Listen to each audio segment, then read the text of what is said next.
하나님의 역사에는 반드시 기다림이 요구됩니다. 만일 기다림 없이 우리에게 어떤 일이 이루어진다면 사람들은 그것을 자신의 성취라고 착각하기 때문입니다. 이 기다림의 기간은 우리에게 기도의 기간이어야 합니다. 예수님께서 부활 승천하실 때 제자들에게 약속하신 선물을 기다리라고 말씀하셨습니다. 예루살렘을 떠나지 말고 기다리라 말씀하셨습니다. 예수님은 그들에게 기도하라라는 말씀은 하지 않으셨습니다. 그러나 그들이 함께 모여 기다림의 그 시간을 기도의 시간으로 가졌다는 것이 은혜입니다. 십자가 앞에서 흩어졌던 그들이 부활하신 예수님을 만남으로써 하나님의 새로운 역사를 보게 되었고, 또 부활하신 예수님의 말씀대로 그들이 흩어지지 않고 함께 모여 기다렸습니다. 그리고 그 기다림의 시간을 기도의 시간으로 삼았습니다.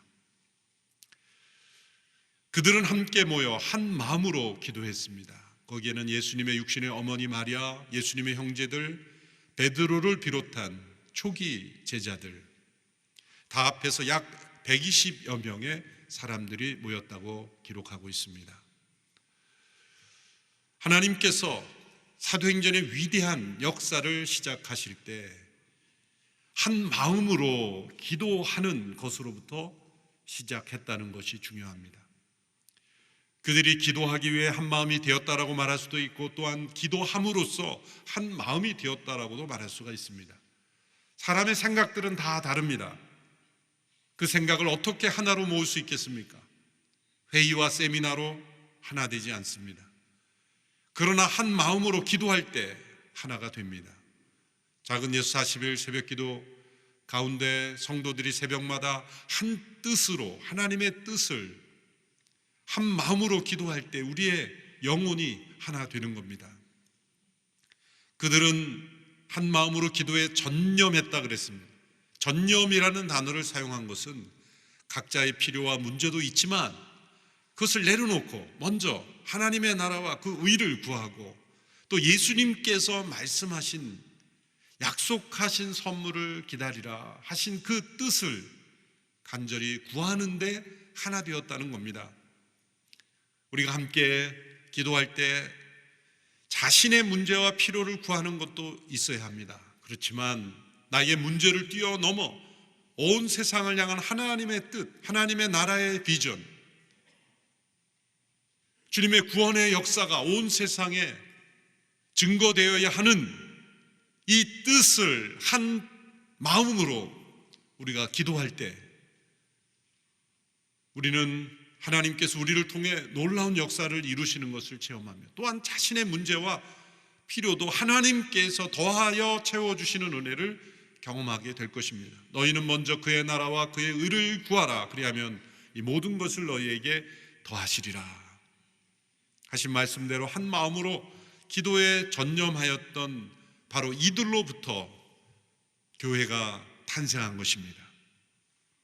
거기에는 예수님의 육신의 어머니 마리아도 있었다고 누가가 기록하고 있습니다. 이 기록은 매우 의도적인 기록입니다. 예수님의 육신의 어머니 마리아의 겸손을 보여줍니다. 예수님의 어머니였던 마리아가 자신의 육신의 아들이 메시아라는 사실을 가지고 초대교회에서 어떤 영향력을 행사하려 할 수도 있었을 겁니다. 그랬다면 제자들도 그 마리아의 말을 무시하기 어려웠겠죠. 인간적으로 생각할 때. 그러나 마리아는 그렇게 하지 않았다는 겁니다. 자신의 몸을 통해 메시아가 세상에 났고 육신의 어머니였지만 그로 인해 자신이 교회의 머리가 되어 좌지우지하려 하지 않았다는 겁니다. 마리아도 그 120명의 기도하는 무리 중에 한 명의 성도로서 그 자리에 참여했다는 겁니다. 이것은 로만 캐톨릭이 성모 마리아를 경배하거나 혹은 성모 마리아의 이름을 의지하여 기도한다고 하는 교리가 성경적으로 분명히 잘못되었다는 것을 우리에게 알려주기도 합니다. 예수님의 동생들도, 형제들도 그 무리 속에 함께 있었다고 기록합니다. 이것 또한 매우 의도적인 기록입니다. 예수님을 향해 미쳤다라고 그렇게 비난했던, 정죄하고 도외시했던 형제들이 부활하신 예수님을 만난 이후에 기도하는 무리들, 곧 교회의 시작을 함께하는 공동체 이론 가운데 있었다는 겁니다. 그것은 우리 성도님들의 가족 가운데 아직 믿지 않을 뿐만 아니라 여러분의 신앙생활을 반대하고 더 나아가 핍박하는 가족들조차도 장래에 함께 기도하는 성도들의 무리 가운데 있을 수 있다는 것, 그런 소망을 우리에게 보여주는 것입니다. 그 기도하는 무리 가운데 베드로가 일어나서 이제 말을 하기 시작합니다. 베드로가 그 자리에 있었다는 것도 얼마나 큰 은혜입니까? 예수님의 십자가 앞에서 베드로는 3번씩이나 부인했습니다. 베드로는 누구보다도 나서기를 좋아했습니다. 예수님을 사랑하기를 원했습니다. 적극적이었습니다. 항상 주도적인 사람입니다. 베드로가 이렇게 제자들의 명단 앞에 제일 앞에 나오고 또 수제자라 이름을 부른 것은 그가 다른 제자들보다 어떤 리더십이 탁월하거나 또한 능력이 출중해서가 아닙니다. 예수님을 따를 때 항상 베드로가 항상 많이 나섰기 때문입니다. 예수님은 그냥 받아주신 겁니다. 항상 나서기 좋아하고 앞서기를 좋아하고 주도하기를 좋아하는 사람을 너는 리더의 자격이 없어 이렇게 제외해버리지 아니하시고 그래 한번 해봐라. 예수님은 현재의 모습이 아닌 미래의 모습을 보고 사람을 택하시는 것입니다. 그런데 베드로는 자기의 의로 언제나 나설 때 언제나 그는 실패했죠. 충동적이었죠. 사복음서에 베드로의 이야기가 많이 나오는 것은 그만큼 많이 나섰다는 겁니다. 그런데 베드로의 전체 이야기 중에서 믿음의 모범을 보이는 것보다는 실수와 실패가 훨씬 더 많습니다. 그럼에도 불구하고 예수님은 베드로를 포기하지 않으셨습니다. 가장 큰 실패는 십자가 앞에서 예수님을 3번씩이나 부인한 거죠. 제자 전체적으로 가장 큰 실패는 가룟 유다의 실패였지만 가룟 유다 외에 가장 큰 실패는 베드로의 실패입니다. 사복음서 모두에 기록되어 있습니다. 베드로의 실패가 부각되는 것은 예수님께서 이제 제자들이 예수님을 버리고 떠날 것을 암시하는 말씀하셨을 때 무슨 말입니까? 모두가 다 버릴지라도 나는 결코 주님을 버리지 않겠다. 이때 나서지만 않았어도 그 실패가 그렇게 크지 않았을 텐데, 가만히만 있어도 절반은 갔을 텐데 그때 또 나서요. 못 참는 거예요. 다른 사람들은 다 버릴 수 있습니다만 저는 그럴 수 없습니다. 예수님께서 제자들의 발을 씻겨주실 때도 가만히만 있으면 되는데 주여 제 발은 절대로 씻기지 못합니다. 예수님이 이렇게 말씀하죠. 그럼 너가 나와 상관없는데 그러니 목욕시켜 주십시오. 이게 베드로의 모습이에요. 좌충우돌 하는 모습이죠. 이렇게 베드로의 모습은 언제나 이 불완전한, 언스테이블한 모습이죠. 베드로의 인격과 리더십이 다른 제자들보다 성숙해서 베드로가 이렇게 수제자로 쓴 것이 아닙니다. 오히려 정반대로 베드로와 같이 이렇게 충동적이고 자기 과시적이고 그렇게 자기를 앞세우고 자기 의에 깊이 빠져있는 사람조차도 부활하신 예수님을 만나고 성령을 받으니 진짜 리더가 되더라. 그럼 교회 안에서 조금 나서는 분이 있으면 그냥 두세요. 언젠가 주님이 다 변화시켜 주십니다. 나는 저 나서는 사람 보기 싫어서 안 나와. 그러지 마세요. 그것도 자기 의예요. 열심히 나서는 사람은 결국 그렇게 주님이 더 좋은 모습으로 사용할 줄 믿고 용납하시면 됩니다. 베드로가 이렇게 주님의 신실한 사도가 된 것을 보면 주님이 부르신 그 어떤 사람도 변화되지 않을 사람은 없다. 자기 의와 자기 과시로 시작한 봉사라도 결국 진실한 주님을 향한 봉사로 변화될 수 있다. 베드로가 이 기도하는 120명의 명단에 이름이 있다는 게 얼마나 놀랍습니까? 베드로는 그냥 도망가고 싶었을 겁니다. 자기 자신이 얼마나 자괴감이 컸겠습니까? 자기가 나선 만큼 자기 자신 안에 절망했지 않겠습니까?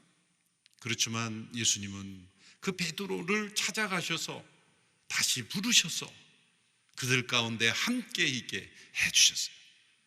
인간적으로 생각하면은 다 모여도 좋은데 베드로만 빼라. 그래도 될 만큼 베드로의 배신은 큰 배신 아닙니까? 유다는 죽었으니 할 수 없고 베드로만 빼고 모여라. 인간적인 복수의 마음이죠. 그러나 예수님은 부활하신 이에 개인적으로 베드로를 만나셔서 그로 하여금 이 교회의 탄생의 출발점에서 함께 기도하게 하셨습니다. 근데 그 베드로가 또 일어나서 말합니다. 아마 다른 제자들은 뜨끔했을 거예요. 또 무슨 말을 하려고 나서나. 그런데 과거의 베드로가 아닙니다. 자기 과시하거나 또 자기를 내세우는 발언이 아니라 놀랍게도 지금 상황에서 우리가 가장 먼저 무슨 일을 해야 할지를 정확하게 제시하는 말이었습니다. 그것은 가룟 유다의 죽음의 사건을 다시 상기시킵니다. 어쩌면 제자들에게는 기억하고 싶지 않은 가장 아프고 슬픈 사건이었을 겁니다. 그러나 그것을 잊어버리지 않고 숨겨두지 않고 없는 사건처럼 여기지 않고 그 사건을 들추어내면서 그것이 바로 구약에 예언되었던 사건임을 기록했다는 그 말씀을 끄집어냅니다. 시편에 있는 한 말씀이죠. 69편 25절에 나오는 이 말씀을 인용하면서 말씀합니다. 16절 17절의 말씀이죠. 베드로의 말입니다. 형제들이여, 예수를 체포한 사람들의 앞잡이가 된 유다에 관해 성령께서 다윗의 입을 통해 미리 말씀하신 성경이 이루어질 수밖에 없었습니다. 그는 우리 가운데 속했던 사람이었고 이 직무의 한 몫을 담당했던 사람이었습니다. 베드로가 이 시편의 말씀과 현 상황 유다의 사건을 연결했다는 겁니다. 베드로는 율법학자나 서기관과 바리새인도 아닙니다. 어부였습니다. 그러던 그가 이 상황과 이 하나님의 말씀을 어떻게 연결할 수 있게 되었을까요? 그 비결은 바로 기도였습니다. 그들이 한 마음으로 기도할 때 성령님은 충만하게 임하시는 것은 오순절이었지만 그 이전에도 부활하신 예수님께서 그들에게 성령을 받으라 말씀하셨고 그들에게 말씀을 풀어주실 때 그들의 마음이 뜨거웠다고 했습니다. 부활하신 예수님을 만난 이후로 제자들의 마음에는 점점 더 영안이 열렸고 하나님의 말씀을 해석하는 그 지식이 열렸던 것입니다. 성경은 공부를 많이 하고 학문적으로 탁월해야 이해될 수 있는 책이 아닙니다. 누구나 기도하는 성령 받은 성도들은 다 해석할 수 있으며 이해할 수 있는 책입니다. 베드로가 시편의 말씀을 통해서 유다의 사건이 예언되어 있다. 바로 그것이 성취된 것이다. 예수님에 관한 모든 일들은, 예수님으로 인하여 이 땅에서 일어난 모든 일들은 다 하나도 빠짐없이 구약에 예언되었던 사건이라는 것을 설명하는 겁니다.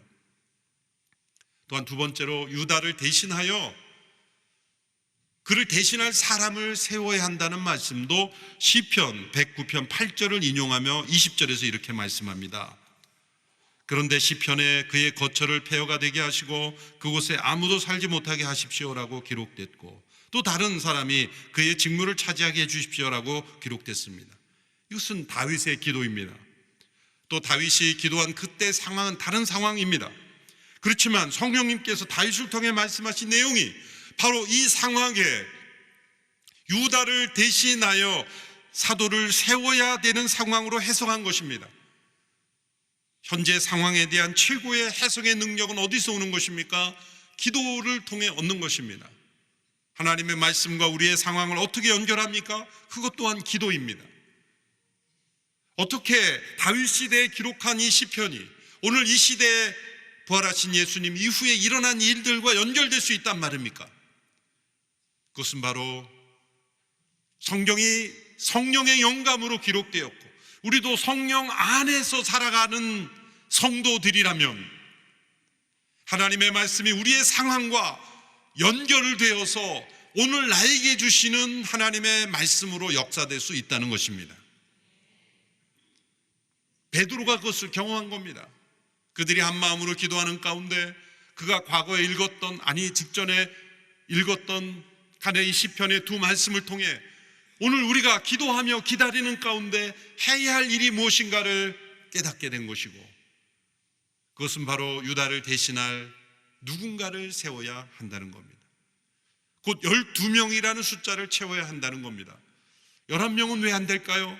안 된다라는 것을 말하고 있는 거예요. 왜 꼭 12명일까요? 예수님께서 12사도를 세운 이유가 무엇일까요? 또 오늘 본문에 보면 약 120명이라는 숫자를 강조한 이유는 무엇일까요? 약 120명이라고 했으니 정확하게 120명은 아니라는 건 알 수가 있는데 왜 120이라는 숫자를 강조했을까요? 그것은 요한계시록에 보면 14만 4천 명이라는 숫자가 나옵니다. 그것은 어느 이단이 말하는 것처럼 천국에 들어가는 사람이 14만 4천 명뿐이라는 뜻이 아니죠. 그것은 12 곱하기 1000이라는 숫자입니다. 그것은 이 120명이라는 이 숫자에서 비롯된 것인데, 그것은 유대법에 따르면 자체 의회를 구성할 수 있는 공동체의 출발을 알리는 숫자가 120명이에요. 이것은 우리에게 무엇을 말씀하시냐면 하나님께서 새롭게 이루시는 하나님 나라의 공동체의 출발, 곧 교회의 출발을 알리는 메시지를 주시는 거예요.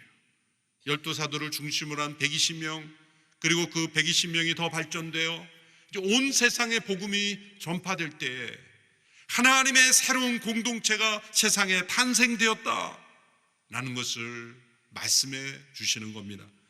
예수님께서 베드로에게도 이렇게 말씀하셨습니다. 마태복음 19장 28절에 보면 새 세상에서 인자가 자기의 영광스러운 보좌에 앉게 되면 나를 따르는 너희도 12보좌에 앉아 이스라엘 12지파를 심판할 것이다. 왜 12를 강조합니까?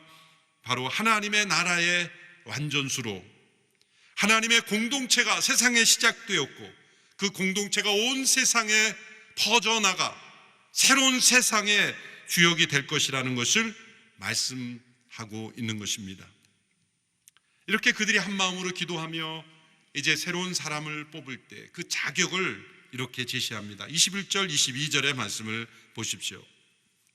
그러므로 주 예수께서 항상 우리와 같이 다니던 동안에 곧 요한이 세례를 주던 때부터 시작해 예수께서 우리들 가운데서 하늘로 올리어 가시기까지 함께 다니던 사람들 가운데 하나를 뽑아 우리와 함께 예수의 부활에 대한 증인이 되게 해야 합니다. 자격은 예수님의 승천 때까지 함께 있던 사람들 중에서 부활의 증인이 될 수 있는 사람이어야 합니다. 그러므로 오늘 이 시대의 교회도 교회 일꾼의 정체성 가장 중요한 것은 무엇입니까? 예수님의 부활에 담대한 증인이 될 수 있는 사람입니다. 어떤 조직을 유지하는 관리자가 아니라 예수 그리스도에 대한 부활의 확신과 그분을 담대하게 증거할 수 있는 사람인가? 만일 어떤 교회의 리더십들이 일꾼이 세워졌을 때 예수님의 부활을 담대하게 증언할 수 없는 사람이 교회 리더십이라면 그 교회는 생명력 있는 교회라고 말할 수가 없습니다. 교회는 계속해서 그리스도의 증인들로 존재하며 그리스도의 증인을 계속 세워가는 것입니다. 그들은 이러한 자격을 가진 두 사람을 추천하여 그중 한 사람을 제비 뽑아 결정했습니다. 23절에서 26절 같이 읽어보겠습니다. 시작. 그래서 사도들이 두 사람 곧 바사바 또는 유스도라고도 불리는 요셉과 마띠아를 추천했습니다. 그리고 그들은 모든 사람의 마음을 아시는 주여 이 두 사람 가운데 주께서 택하신 사람이 누구인지 보여주셔서 이 봉사와 사도의 직무를 대신 맡게 해주십시오. 유다는 이것을 떠나 자기 자리로 갔습니다 라고 기도했습니다. 그러고 나서 그들이 제비를 뽑았는데 마띠아가 뽑혀서 그가 11 사도들과 함께 사도의 수에 들게 되었습니다. 이 과정에서 가장 중요한 것은 기도가 가장 앞섰다는 것입니다. 그들은 이렇게 기도했습니다. 모든 사람의 마음을 아시는 주님, 주님께서 택하신 사람을 우리가 발견하게 해 주십시오. 주어가 바뀌면 안 됩니다. 우리가 사람을 뽑는 것이 아니라 주님께서 택하여 주신 사람을 우리가 발견하는 것입니다. 이것이 세상과 다른 시각으로 사람을 뽑는 것입니다. 세상은 고용자가 혹은 다른 사람들이 원하는 사람들을 뽑는 것이지만, 교회는 주님께서, 살아계신 주님께서 택하여 세운 사람을 우리가 분별하는 것입니다. 저에게 사역하던 목회자들을 청빙하려고 하는 교회들이 있습니다. 혹은 본인이 어느 교회에 담임 목사로 자원하여 지원하여 이렇게 청빙 심사에 또 참여하는 경우 여러 케이스가 있고, 또 저에게 추천을 요청하는 경우도 있고 여러 케이스가 있어서 제가 그런 경우에 어느 교회의 리더십들과 대화를 하게 됩니다. 원하는 어떤 목회자의 조건이나 또 바라는 것들을 들어봐야 하니까. 그래서 대화를 나눠보면 두 종류의 교회로 나눠집니다.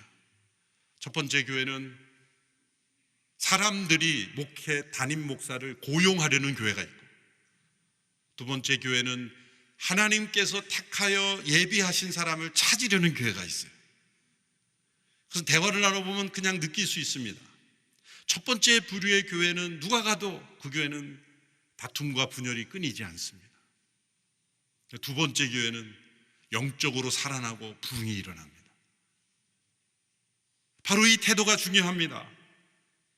주께서 택하여 세우신 사람이 누구인지 보게 해 주십시오. 이 주어가 하나님이어야 하는 것입니다. 그것이 교회가 세상과 다른 것이고, 또한 교회가 하나님 나라의 공동체로 존재할 수 있는 이유이며, 그들은 반드시 그리스도의 부활의 증인으로서 존재해야 하는 것입니다. 그 가운데 두 사람을 추천하였을 때 한 사람을 제비 뽑았습니다.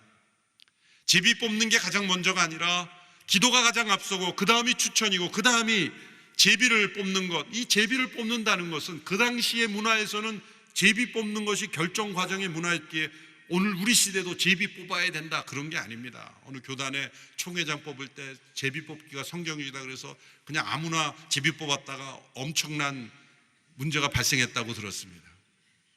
문화적 방식이라는 겁니다. 오늘 이 시대에 우리가 그것을 투표건 어떤 과정이건 오늘 이 시대에 모두가 상식적으로 합리적으로 받아들일 수 있는 그런 절차를 의미하는 것이 제비 뽑는다는 겁니다. 기도가 가장 앞서는 것이고, 두 번째가 추천의 과정이고, 세 번째가 문화적 합의인 것이죠. 이 순서가 바뀌면 안 되는 것입니다.